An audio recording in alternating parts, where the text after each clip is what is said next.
I'm making the pinball machine themed around the Argentina national soccer team, and I'm going to show you the whole process I went through to adapt a machine that's over 30 years old to the technology used today, so I could add a lot of new features and parts. In my last video, I showed how I bought this Teenage Mutant Ninja Turtles pinball machine in awful condition, with almost nothing working. And little by little, I started repairing each component so it could come back to life, working on the CPU board, power supply, fuses, lamps, wiring, and so on. A lot of things that allowed me to achieve this result, being able to play the game again. Once it was fixed, I realized that to bring the original game back to life, I had to get a lot of missing parts and restore many others, which was very difficult for me. And that's when I wondered if it was really worth it. Why do I say this?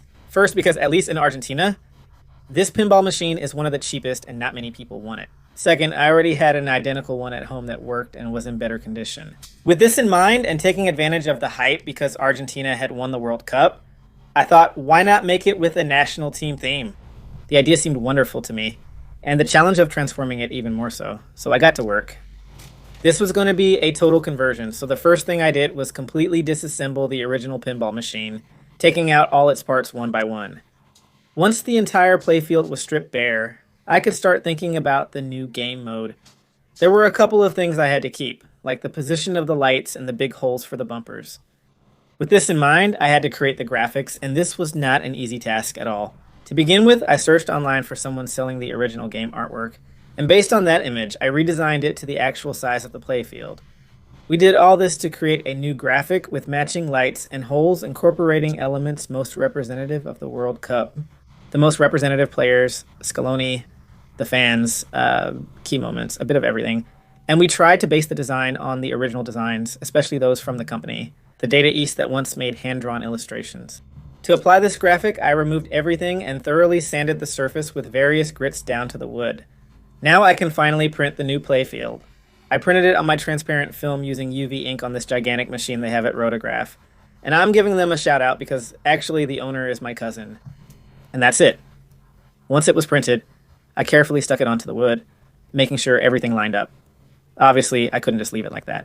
It needed to be treated so that over time the vinyl wouldn't get damaged or deteriorate.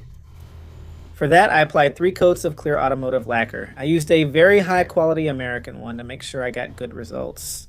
I applied it with a brush, so it didn't turn out very well, but between each coat we can sand it to get better results. I sanded the last coat with up to 2000 grit sandpaper, and then polished it with automotive polish.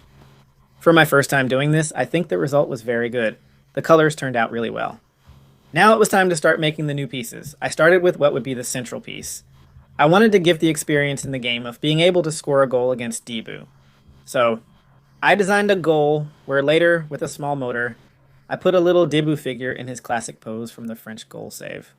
And the idea would be for Debu to move from side to side, trying to block your goal, which would be the metal pinball. I didn't make it easy. In front of Debu, I had 3 defenders running up and down the field. It has a printed system with a motor that, when you hit it, makes the defender go down, letting the ball pass, and every so often, this motor brings them back up. I downloaded that one from the internet, but this is my own design. I completely redesigned it, added switches and springs since I thought the rubber band was bad. It works much better, look.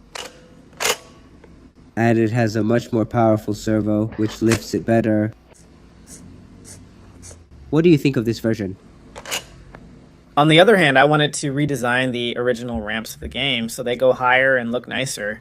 First, I tried to make my own metal ramps using metal wire. I cut and welded it to give it new shapes, but I wasn't convinced, and besides, the original ones were fine, so I decided to keep them, but mix them with new pieces. The first thing I did was design the national team's bus, the one the players rode through the city when they became champions. The idea would be for the ball to go up through the bus and then continue its path along the ramps. Something I wanted to tell you is that all the pieces I made for this pinball machine, I printed using Bambalab 3D printers. If you don't know Bambalab, you really should. Currently, I've switched all my printers to their machines. I like that they offer just 4 models, while competitors keep releasing new ones without making the differences clear. In my case, the models I use the most are the A1 and the X1. The A1 is basically an entry-level model, and the X1 is the professional model, which lets you print technical and more complex materials. But anyway, the A1 works for everything. It's very reliable, it has features like auto-leveling, failure detection, and it lets you print with up to 4 colors using the AMS light system. which in this case I love because unlike the AMS on the X1, with this one we can use filaments from other brands, and there are no compatibility issues. In this case, I printed the team bus using 3 colors on the X1, the 2 colors for the bus, and the gold for the letters it had on the side. Another thing I printed and really liked were these 3 stars, which I placed over the 3 central targets. They are 3 stars printed in yellow and transparent, which are hollow inside, allowing you to put a small light inside. I also really enjoyed modifying the cover of one of the bumpers. By the way, I moved it so it could be seen better, and in this case, I used a model of Messi doing the Topolillo gesture against the Dutch. I printed this using 4 colors. And also, I only used the printer. I didn't paint anything by hand. I think the result is pretty good, and on top of that, I put a mechanism with motors and lights underneath. So when you hit the bumper, it moves side to side. I printed a lot more things, like a system to make the pizza in the middle go up and down, lots of supports, connectors for ramps, thousands of tests, but I don't want to get stuck on this. For the backglass, or the glass that goes on top of the game, we designed a background image that says La Escaloneta, and everyone is there, or almost everyone, all the players celebrating with the cup in their hands. It includes the phrase crowned with glory from the anthem, which I thought was really nice. And all of this is lit up from behind, so I had to add a couple of extra lamps to make it look good since it didn't come with them from the factory. But in the end, I think it turned out spectacular. I should clarify that all of this is a process that has taken me months to do, and many things changed as I was working on it. The most significant one is that before, I was going to put in a big ramp, but I ended up changing it for a small loop-shaped ramp. And there's another one that's still in development, but basically the ball goes under the bus. There I added a coil that detects when the ball enters and kicks it upward. The ball then comes out over the bus and lands on the other ramp. It's not fully ready yet, but you can already play. I connected everything and turned it on. There are a few errors and some things aren't working right, but we can play and see how it's coming together. And you probably noticed, but 2 essential things are missing.